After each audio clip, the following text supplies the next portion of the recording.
Yeah, let me, I'll officially call it to order at 7:08. So on the agenda that Sherry posted, so I had introductions in there. So for anybody that does not know me, I'm Joe Conway. I'm the Public Works Director here.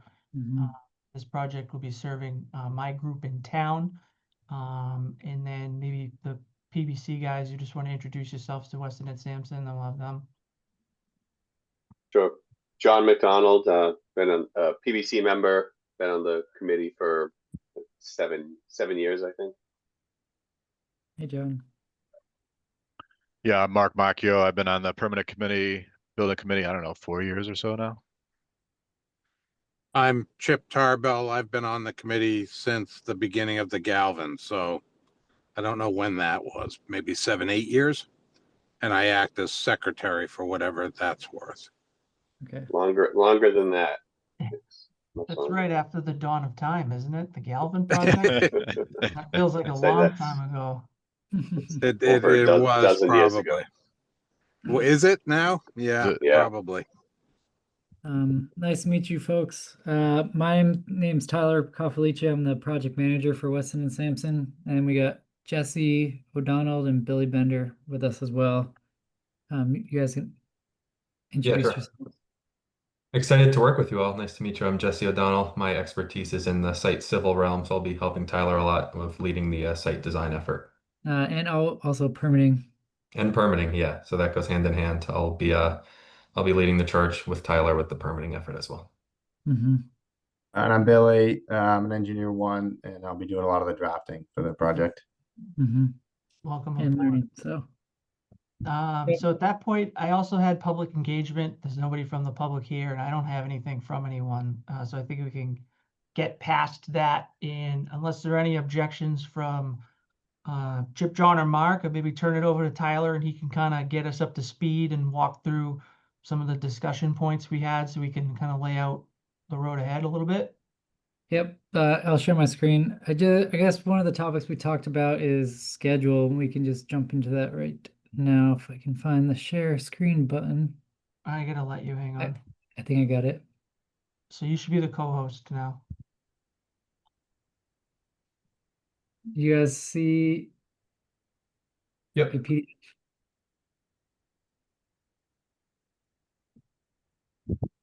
Can you guys see this? Oh, it's Nope. weird. It's like a little slit. Yeah. Yeah, Something happened. Share. it was good, and then it blew up.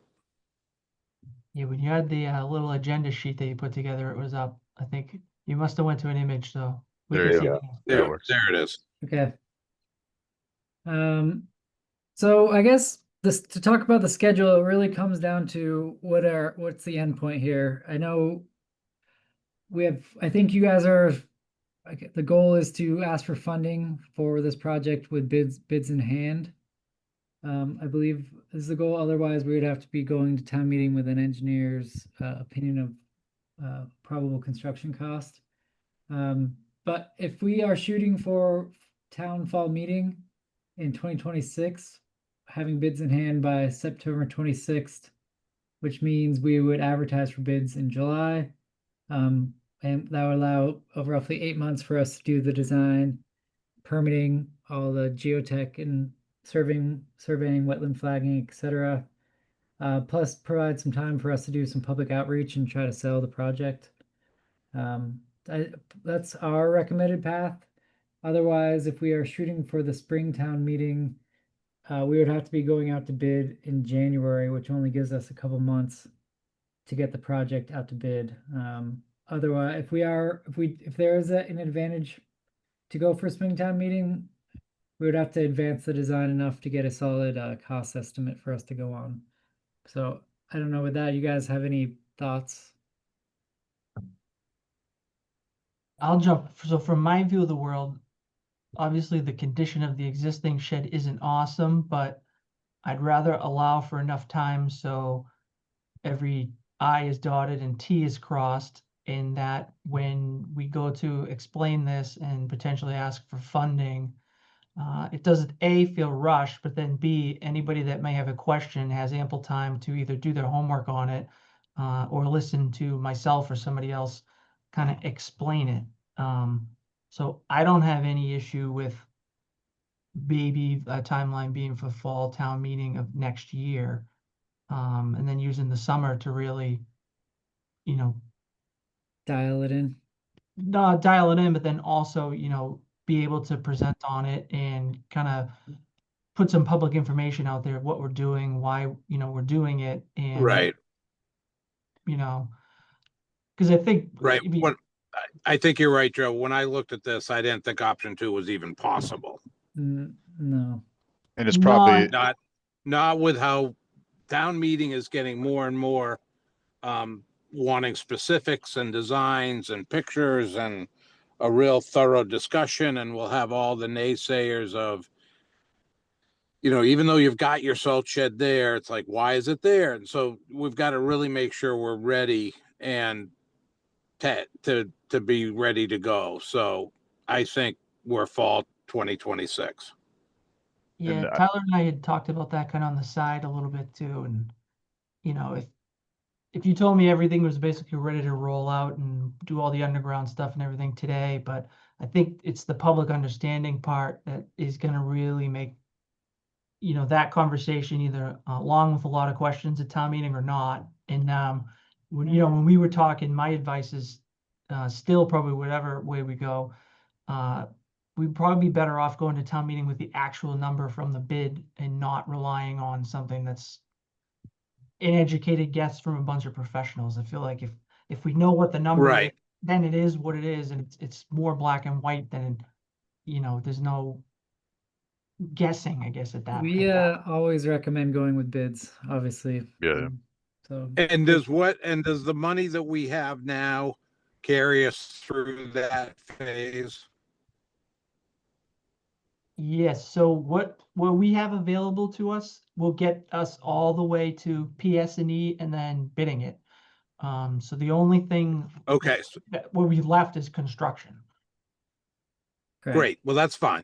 As long as what we have gets us to bid in hand pricing. Yes, I think that's the route to go. John, Mark, you guys can jump in. yeah, I agree. I think it's always better to ask for money once. So you know, to rely on a cost estimate at Springtown meeting and then, you know, something happens during bidding, and biddings these days is crazy anyways. So you never know. So I'm sure, Joe, you don't want to go up there twice. No, I mean, I would if I had to, but I'd like to, it presents much better if you only need to once, and, you know, there's been plenty of time for people to understand. Yep. So, Yeah. So if it sounds like we're all on the same page, and if that's the case, we'd try to follow this rough schedule where we would have preliminary design out through March, use those preliminary designs to go through permitting. And then once we get permits in hand, go right into final design and out to bid through September. That way we have bids in hand in September and enough time to get on the fall town meeting. And that's definitely a doable schedule from our standpoint.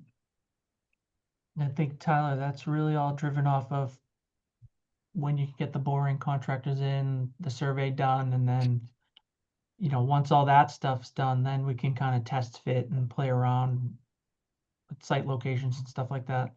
I mean, we can actually we actually already started that process because we have the ability to do scaled aerial drawings, and we also have some LiDAR to work from. So while we're going to be scheduling the wetland flaggers next week, well, we're going to be getting on our schedule next week. We'll let you know when they're available, and then the surveyor will be a little bit delayed so they can pick up wetland flags after on the survey. And then I'm hoping by the time we get the survey in, we'll have a good idea where we want to put it. So I guess that's a good segue to programming. I know we've done some work for the salt shed already, and I believe where we had left off was that the town was looking for a salt shed to hold roughly 5,000 tons of salt. Joe, is that what you have? Joe, teach us, is that what you have now? No, so right now between the three of them, if you stuff those things right to the doors, I can fit a touch over 4,000. What going a little So, bit, so, go so ahead. is 5 enough? So is 5 enough? Yes, so typically how we got to that number is we took our, average seasonal use, which is right around 4,200 tons. And then, when we put this out, and this is something we can work backwards from if we have to, once we see like construction costs and things like that. But a shed of this size should give us enough room to hold more or less a whole season's worth of salt under cover, but then also allow for it not to be so jammed in tight there that it's pushed up against the walls and the front doors. Yeah, There'll be a okay. little bit of a buffer around the structure. So hopefully, it gives somebody some room so they're not bumping into it or pushing up against the walls and things like that. Yeah, a high arch gambrel is also taller too, so uh, prevents it from getting as damaged from loaders and delivery trucks. Okay, so yeah, 4,200 tons is your average annual salt usage, and this 5,000 ton size shed will be able to store it and give you some, space to move around in there. You guys currently have a loading ramp, so we'll continue to provide that functionality. I know that there is potential options to have a covered loading ramp. And we can look into that as we go through concepts or have discussions to help with permitting. We also were talking about doing a heated brine enclosure. This would be a spot to hold the brine making equipment so it doesn't freeze. Are you guys currently making brine, or would this be a new system that you guys would be purchasing as part of this, or are we moving an old one? No, so we have the ability to make some in-house. If the brine is basically you dilute the salt into water, you can actually get the same amount of melting power out of, about half the tonnage that you would if you're dropping rock salt.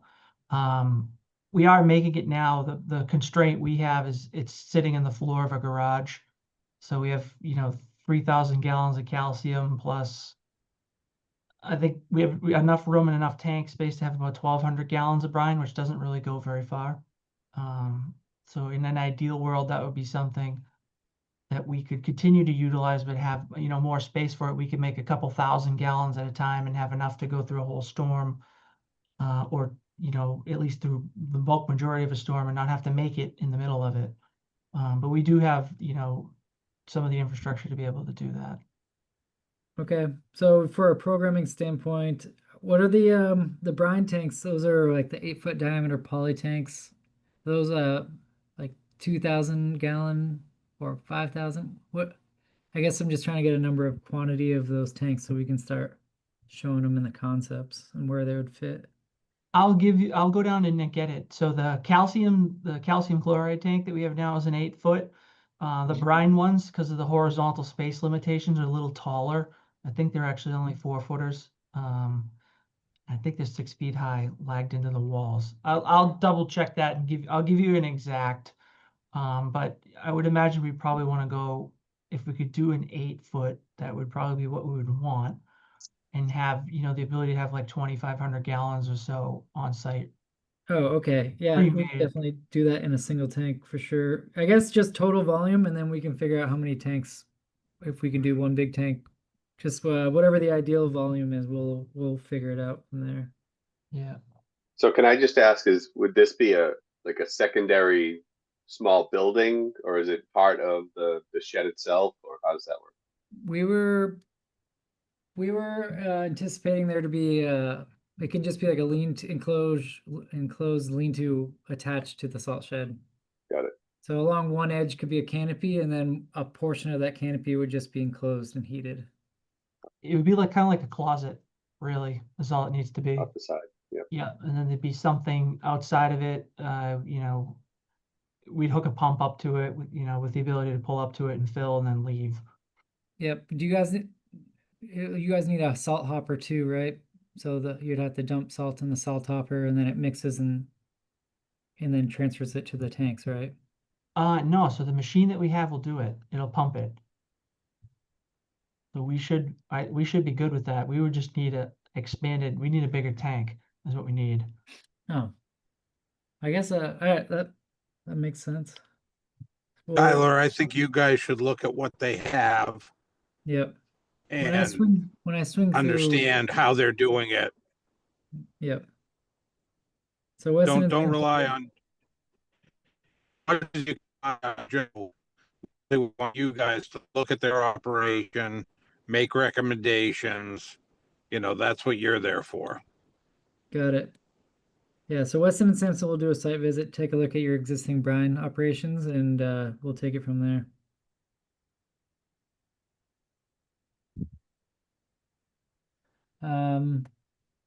Yeah, again, rear and side canopies, we're looking at high arch gambrel. Joe, do you remember if you guys had talked about whether we'd be doing wood push walls or concrete push walls? No, I mean, we talked about that very, very high level, but really haven't gotten into the weeds on it yet. I think that would probably ultimately be something that would tie in once we know kind of sizing, spacing, and then we would probably have to sit and debate, whether or not the cost benefit factor there, is worth like, I know like the way the Needham one looks and the reasons why they did what they did on that one concrete wall they have for the push walls. That could be something I could see being advantageous to us, but then it also could be something that, could be overkill depending on where we are and how this thing actually lands. Yeah, I think in an ideal world, the concrete walls function better, but they are more expensive. So it's just, I guess, something we have to balance for the project. Yeah, I mean, when I looked at the program and I saw this, I think we're ahead of ourselves even talking about this at this point. We don't have a location yet. So until you decide where you're going to put it, how big it's going to be, then you start talking about design of the building, don't you? I mean, let's not get ahead of ourselves Whether and it's have concrete preconceived or notions. Right, but it, before you have preconceived notions of what it should be, I think you need to think about what all the options might be. Yeah, Okay. I think the only thing we are more sure of than not is the high arch gambrel style. And really the big driver for that is that we can tip a trailer straight up and unload inside of it, and don't have to worry about all of the, joists of the roof trussing getting whacked by a driver that's not paying. Oh yeah, no, I think you should definitely be able to lift a trailer. No question about that. Yeah, Yeah, I'm okay with that. I haven't seen one that isn't that recently built, whether it's Needham, whether it's Rockport, wherever they are. They're all the the high arched. But I also, but I think we need to think about, are these solid buildings or are these, the canopies, or what are they? So that's all within the design once we have a location. And then one other thing that's relatively new for these projects is the Massachusetts Building Code put out a policy for buildings of this size requiring a bathroom, so even if it's Really? that actually came And up. not an outhouse, not a porta potty? Porta potties won't cut it. I asked our plumbing engineer. He gave us this direction where if there isn't a bathroom on site, is there, that's within 400 feet of the building? No, Actually, it won't matter. No, this is We're- yeah. We're way over 2,000 square feet. Tyler, let me ask you, you might not know this now, but just, it might be homework. Do you know if you can petition like, you have like the Architectural Access Board, you could petition for variances and different things? Yeah, I did ask that as well. He said that you can do it, but we won't win, is what he told me. I was gonna say that, yeah, that's what I've been hearing the same too. Really? The only exceptions that they will give you is that you have to prove that you don't have enough room on site to fit a bathroom. What if I So- don't have any so- infrastructure close enough to sewer it? Well, here's the trouble. You don't have to sewer it. It's a tight I tank. just, yeah. Yeah. We did either a tight tank or Septic. you know, we were did a boathouse on the Charles River, and you know, I don't know the right term, the germ tanks, the Septic ones that tank? eat everything, Hmm. you know, and had men's and women's room, and they were gorgeous, and they weren't that expensive. So Oh, so that's a way to go if that's allowed, which I think it would be. are you talking about like a compost toilet? A compost toilet, yeah. Hmm. But they're not your trailer compost toilet. I mean, these are, you know, you'll find them along the side of highways in the middle of nowhere because of the no infrastructure, Joe. Are you Yeah. talking Okay. about like an eco machine? I don't know that specifically, Where's but the, it's a Like it has compost like toilet, plants. basically. There's like What? plants and fish in it that like eat all the bacteria and the nutrients. Well, it's bacteria in it that eat you know, you feed it with bacteria and it Where's eats the- everything. I think Where's the that's water gonna go? that's gonna be chalked up to the homework for Weston and Sampson to look into as options. Absolutely. Yeah. There's some options there. But so Weston and Sampson, you know, you have nothing on that site, right? We have electrical. That's it. We have electric, we have fiber. The closest sewer would be Nahant Street, and then we have water into the site, so that's obviously not going to be an issue here. But yeah, depending on where this thing lands, you could have about 500 feet of a run for sewer that would have to be pumped because you'll never pick up gravity. I think the site's too low. Yeah. So Yeah, I don't think sewer's So gonna I be think an issue. I think some options there are worth it. Okay. That's a bummer about Santa cans not meeting that requirement. Yeah, Mhm. I know a lot of people are frustrated with it, especially people doing pump stations and stuff like that. So, But you know what, Joe, it's not a horrible thought to have a little building here that the truck drivers loading or unloading can get warm. You know, you got a lot of activity there, even it with won't go, just it won't go unused.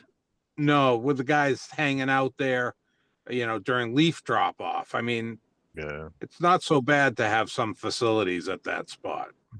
No, When you look at, it almost makes me wonder if it's going to be, what did you say it has to be, Tyler? 400 feet, the distance from the building? That was only if it's between 200 and 2,000 square feet. We're gonna be well over 2,000. We're gonna be at like a 7,000 square foot building, so we Okay. have to have a bathroom. Gotcha. Um, so. All right, so that's just quick kind of a high level where we're talking about for programming and what will be included.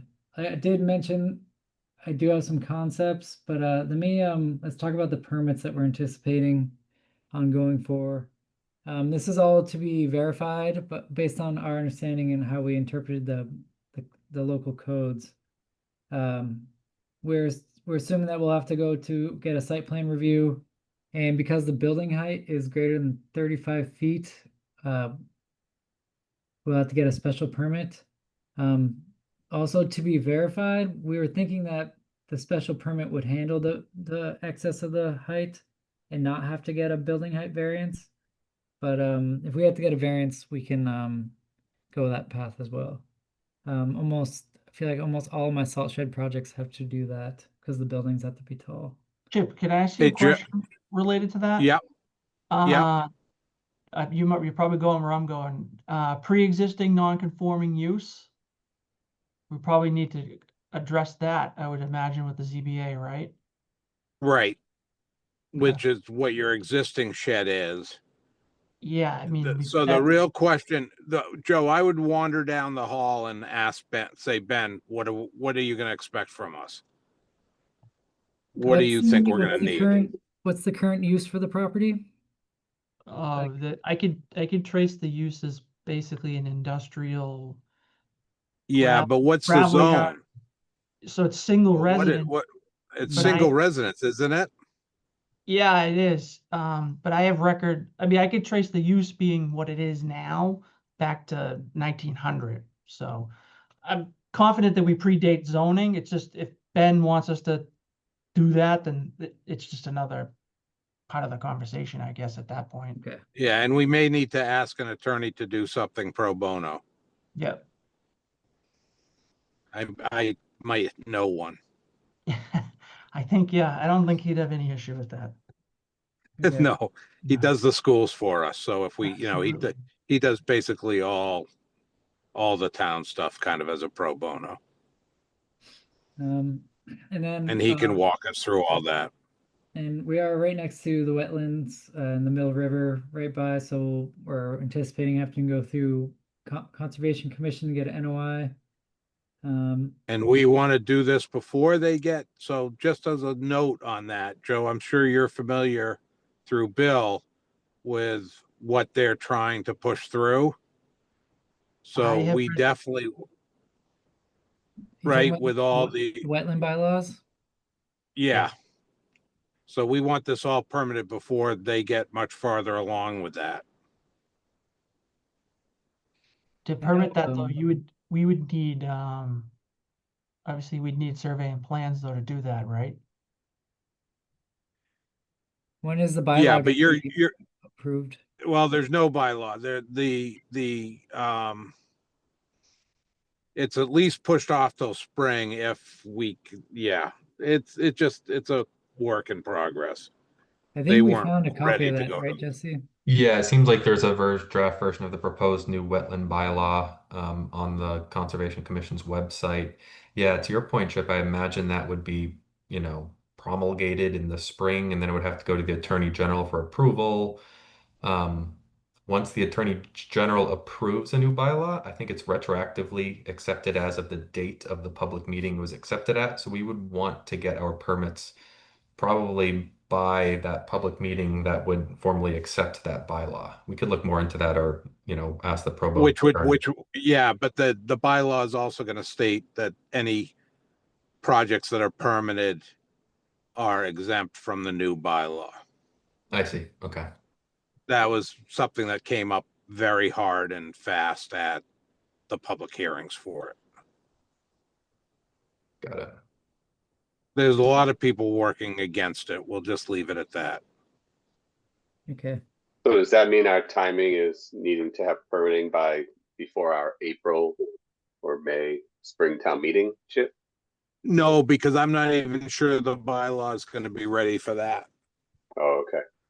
They don't work, Concom doesn't work real fast. But that's just something to be aware of. We are, according to this, we would be, wrapping up with bids in hand by May, not bids, permits by the end of May. So that should be before that goes into effect, based on what I'm hearing. Should be.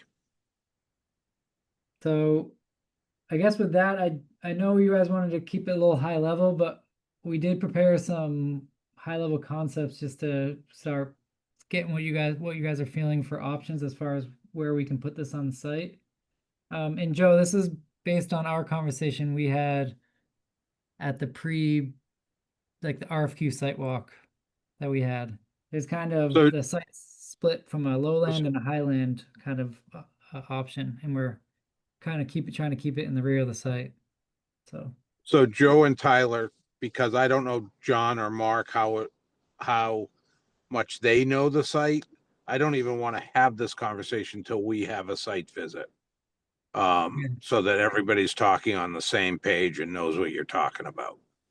Totally Because if fine. we haven't all seen it, then, I think we need to be involved from the get-go on site and site layout. So I think a site visit would be the next thing for us to understand and have a conversation on site of what you're talking about with lowland, highland, and the yeah, options available. I mean, I was thinking about just like trying to do my best to explain it here. Then we can obviously have a site visit too. But I'm open to run this however you guys would like. You want me to Yeah. give it a go? And if it's too tedious, we can push this off. Yeah, I mean, Chip, I think it might be helpful before getting there to just Yeah, hear this, and then we have some All right, concept of you it guys as make the we walk. call. Yeah. Yeah, okay. My familiarity with it, I'll say, is more the, I drive in and dump out metals and recycling and leaves, right? So I know that area. So the entrance to the site's down at the bottom here, Nahant Street's down here. Yeah. You pull off to the right to the transfer station, and then you continue down. And this like tree area is where you can kind of see the grade stop. This is down low at the wetland elevation area, and then it ramps up to the transfer station. So this road down here where these are the three existing buildings that Joe was talking about. They're kind of low, and then there's like a 10-foot hill that spans here, that goes up, and the existing road kind of continues through, and you loop back around and exit out the site down through here. So this is what we're calling the lowland option, where we are looking at putting the new salt shed. This is roughly a 120 by 60-foot salt shed. We got a loading ramp off to the side, a full-length canopy, and then that heated enclosure is in the back here. And this is all going to be, revised as once we learn more about the brine system. So the idea here is that you can still build this while the existing ones are up, and the loading trucks, the salt trucks would come in and queue up and get filled up, and then they'd pull forward, get brine, and then they'd leave the site this way. We had, just to give you some thought about what we were thinking about this site, this option is, this puts us farther away from the abutters, but also puts us way closer to the wetlands. And because we're lower in elevation, it makes it a bit trickier to make stormwater work for collecting and treating water before we discharge to the wetlands. So that's kind of one option with the entrance on this end of the shed. And then just briefly, I'll go to the next one. This is what we're calling the Highland option. Hold on, one more thing. To make this one work, the existing hill is kind of running here. Sorry, right like this. So we would have to dig out and move all this area it's around roughly 10 feet deep. We'd have to remove that and ship it off site, and then there would be a 3-to-1 slope going up this way to match existing. So it has a pretty significant amount of earthwork involved in this option. is that in the floodplain? Based 'Cause on if the you- new FEMA map that got updated, the floodplain is just off the site. Okay, And all right. and once we get the existing conditions survey, we will confirm that, because they do have a floodplain elevation designated for this area. Is that still, once you get the survey to confirm that, we still need to do the letter of amendment? If the FEMA map is true, then we won't have to. When Jamie Fair first started this, the FEMA map showed the floodplain kind of all the way out to here. Yeah, it basically swallowed the whole thing, and then they literally just changed it within the last year or so. Yeah, and then when I checked it this year, it was not even on where we're proposing anything. So we shouldn't have to do it. So the next option is what we're calling the Highland option. And what I was thinking of is, because this is about 10 feet higher than down here, was that we could start a grade slope and slope down about 5 feet. So if we do a 4% slope over 125 feet, we could drop this area roughly 5 feet and just push it off the edge to fill in and make more room for the salt shed up here. The downside is that we are closer to the abutters. But the other positives are, because we are up higher in elevation, we have more room to work with for stormwater function and gravity draining of the stormwater. So obviously this is just high level and a couple of just a very early on ideas of what we're looking at for what we can fit. So I think the next steps would be for us to have, I guess, like a charrette with the town to weigh. I would like to generate a list of what's important for this project, so that we can start looking at that list and seeing which concepts kind of check the most boxes. Like some things that I would be examples would be, keeping it away from the wetland, just to help with permitting. Dealing like I'm showing just a block for an earthen berm to try to screen this site more from the abutters. I don't know, just kind of high level things like that that we can use to compare the different concepts to help us narrow down which one is the best fit for the town and their needs. And I think, Joe, maybe that can happen with some of the guys at the DPW who operate this, like they should definitely be involved Yeah, to see what they absolutely. like. And we can go from there. Maybe that's the next step is we meet with the guys at the DPW to see what they think. But Totally fine. That makes sense. okay. I think from a Weston and Stampson standpoint, we were more leaning towards the Highland option, mainly because it keeps us away from the wetlands. And I think that we can find a way to mitigate any disturbance to the neighbors. Hey, But- Tyler, just shooting from the hip on this one, not to get too far into it, but I think if we do evaluate something where we get a little closer to the abutters, we probably want to take a look at the dimensions of this thing and see if it's a possibility to maybe even potentially load indoors. If that's Mhm. even feasible. You know what I mean?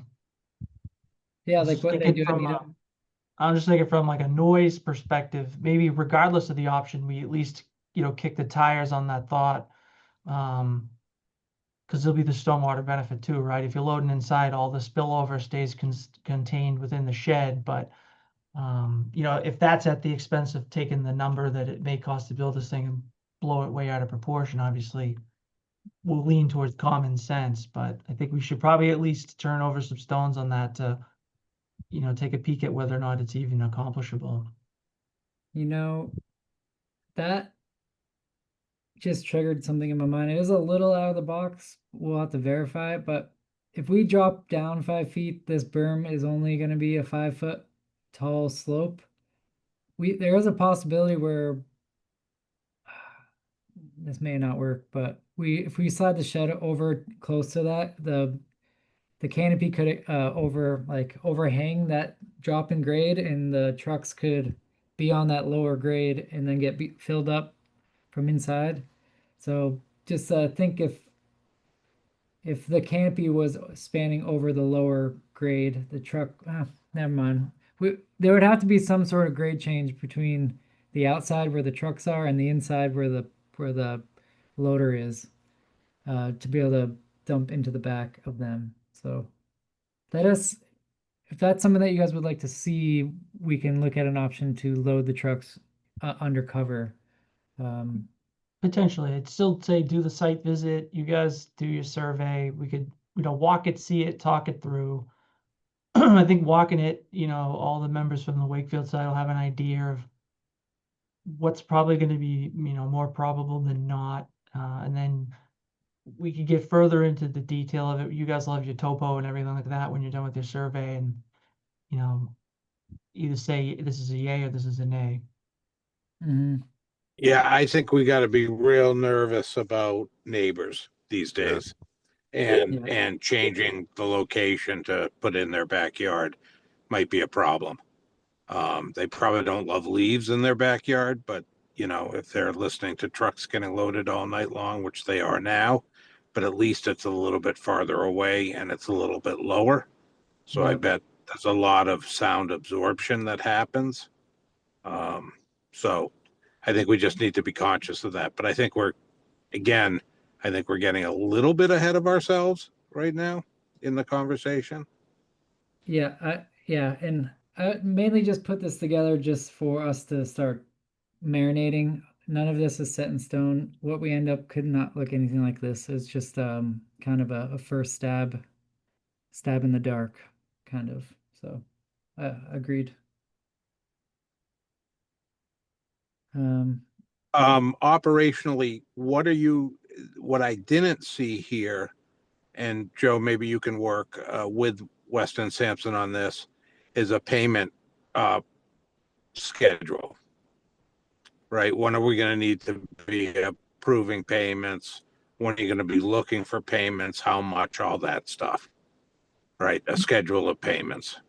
You know, what I'll upon do- what are you looking for upon your first deliverable? What is that first deliverable, et cetera, et cetera. Mhm. What we can do is Tyler and we can work on that, and then I know Joe has this coming up because he has to sign the documents that Tom reviewed and approved. So I Okay, think you guys meet the 16th again as your next meeting for the full group, right? we do. Yep, Yes, yeah. yep. So I'll come with me to that meeting with a schedule of, at this milestone, we'll release X amount. It's, the whole schedule of, what we think may be appropriate for that. So we have it at that meeting the next time you guys get together. Right. It would be great to remind everybody of what has been appropriated and then if I remember, there's a schedule in the proposal that Weston and Sampson sent. So I think it's there. I don't think they need to create anything new. So Yeah. I think I'm right, aren't I? Yep. I thought I saw that. So Yeah. Yep. just be great to give an overview of where we are, where the next deliverables are going to be, that type of thing. Yep. The first phase is a conceptual site phase where we'll be working through the concepts. So that'll probably be the first deliverable. In parallel with all that will be the site survey and flagging. And then the next one will be preliminary civil site design. Okay. So like Joe mentioned, we'll get together and put that in paper for you guys for your next meeting. Which is basically going to mirror exactly what you talked to, Chip. Mhm. Yep. Super. Okay.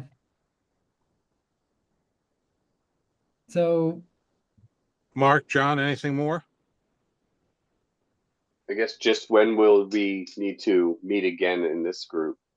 Will that not be till we get these surveys back? I know we want to do a site visit, right? one of the I would say, yep, you guys go.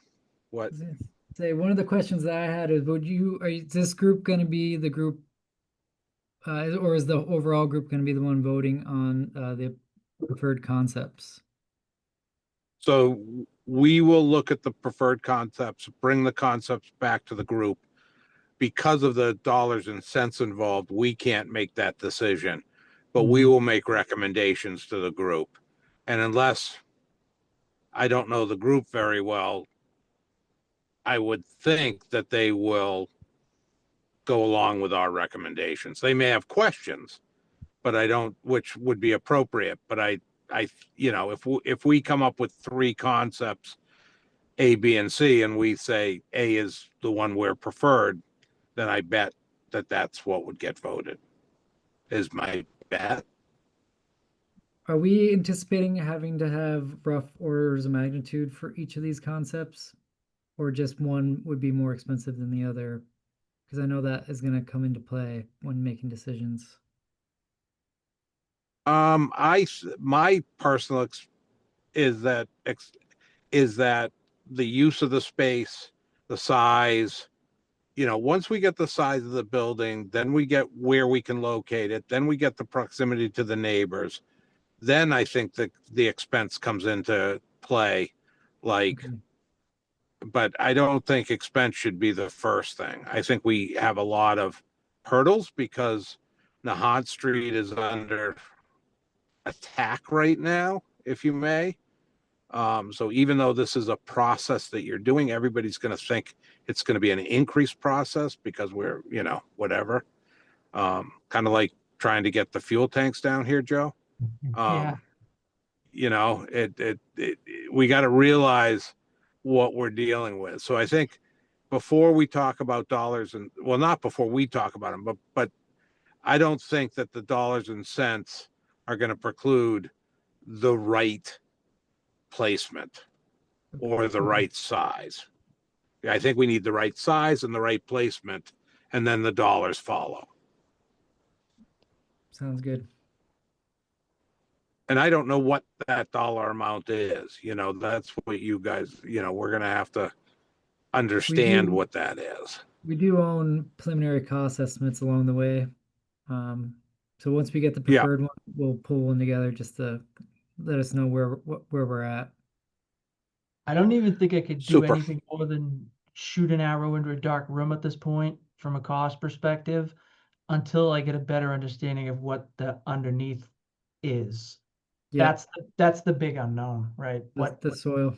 What if anything is needed underneath wherever this thing goes to hold it up so it doesn't sink into the ground. Once we know that, then I think we'll have a pretty good idea of where we're probably going to land from a cost. Yep. Well, we got geotech and an environmental assessment to get let us know give us an understanding of what we're working with. So okay. All right, guys. Thank you. I have to sign off. You guys can keep going if need be, but I got another commitment at 8. Thank you, Okay. Chip. Sure. Thanks, Chip. John and Mark, so as far as the site walk or site visit goes, we can do it either way. We can all go link up together. We'll have to post it and go down.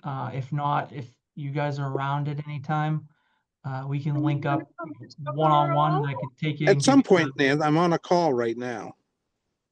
I can give you the tour and show you all that. Whenever it's more convenient for you, you tell me how you want to handle that and we'll do whatever it needs to be.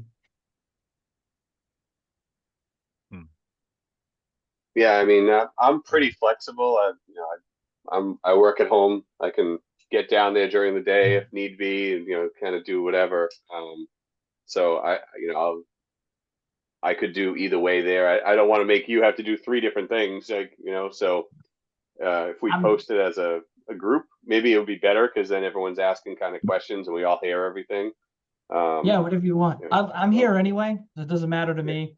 I know like if the afternoon or the morning works for you, but nighttime works Yeah. for Mark, we could do, Yeah. whatever you want. So maybe when we get off, I'll shoot some times or, That works. volley back and Me. forth a little bit and try to land on one. Joe, do you want Weston and Sampson there?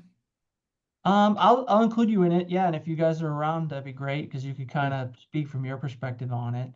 I wouldn't mind. Is it attending. possible to do a Saturday, guys? It's not out of the realm of possibility for me. Not at all. Me too. Not this weekend for me, but yeah.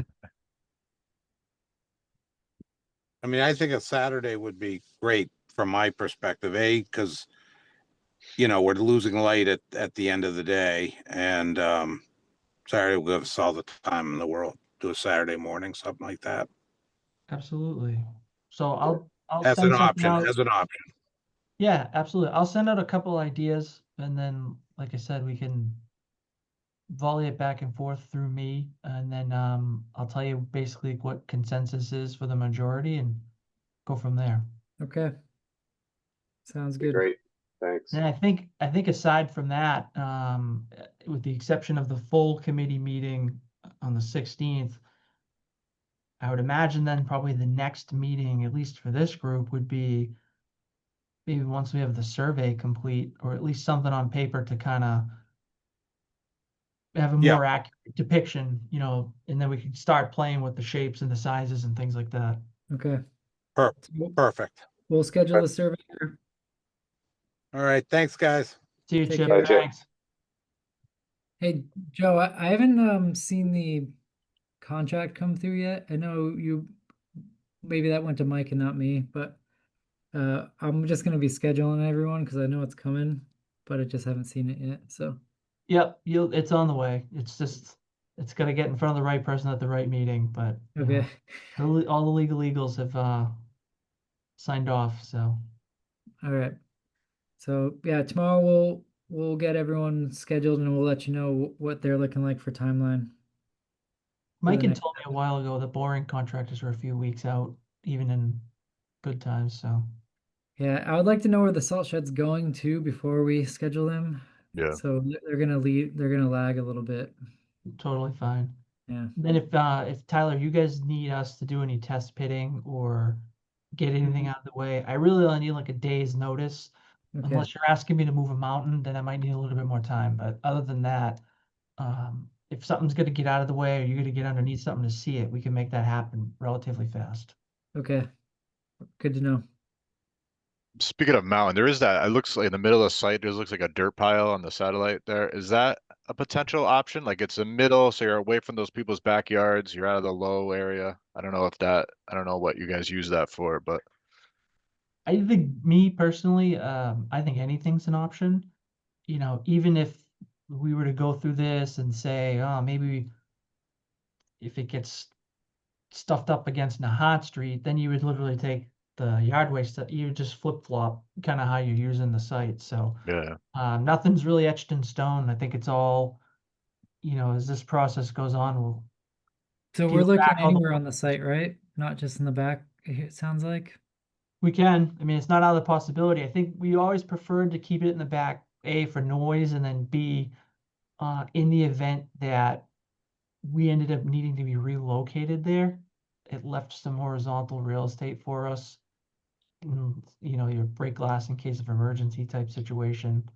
So that could be one of those criterias that we list, and like an option that works in the rear kind of gets more points than one that it shows it in the front of the site. Right.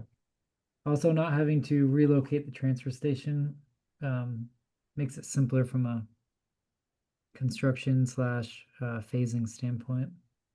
You probably don't want the public driving around if you move the composting to the back. You know what I mean? Like you want to have them, keep them up front. Yeah, no, generally anywhere where there's lots of heavy equipment and tractor trailers moving in and Yeah, out you a don't lot, we try Yeah. to keep, you know, your regular passenger vehicles away, but Yeah, you if don't you want have to, John you driving have through to. there. Yeah, right. So we are constrained, right? So we only have so many places, so we should definitely look at them all, I think. Okay. So for next steps, we're gonna do a site visit. As far as concepts, Joe, do you want us to take another look at doing a third one that looks at a place not where we're already looking at? And then do we want to have a meeting with the DPW folks before we meet with this team Why don't again? we hold on that till we do the site visit? Because I think once we see the back, everybody is on the Yeah. same page for what's in the back and then that high level potential. Yeah. Then we can decide, like, you know, if one is, What do we want to see for concepts? if we're down there and we're looking at it, we're like, oh yeah, maybe we need to move this, you know, whichever way it might be. I That like way, at that. least we were open-minded enough until we're down there with our feet on the ground. All right, that sounds good. We'll hold off. We'll schedule everything well, so it's in progress, and then we'll meet again and take it from there on site. Okay. When we swing down, I'll swing by the DPW as well for the SPCC. Thank you, sir. So I will, I'll send some emails out, you know, with some potential times and quarterback that one. I think for the sake of tonight, I don't have anything else from my perspective. Okay. John, Mark, I'm good. I'm good. Thanks, guys. Thank you. cool. So Thanks, everybody. motion to adjourn then? What does Motion to Joe say? adjourn. If you want to adjourn, just hit leave. Bye. Thanks, Perfect. everyone. Have a You good know night. too. Thanks, Thanks guys. all. Thanks, everybody.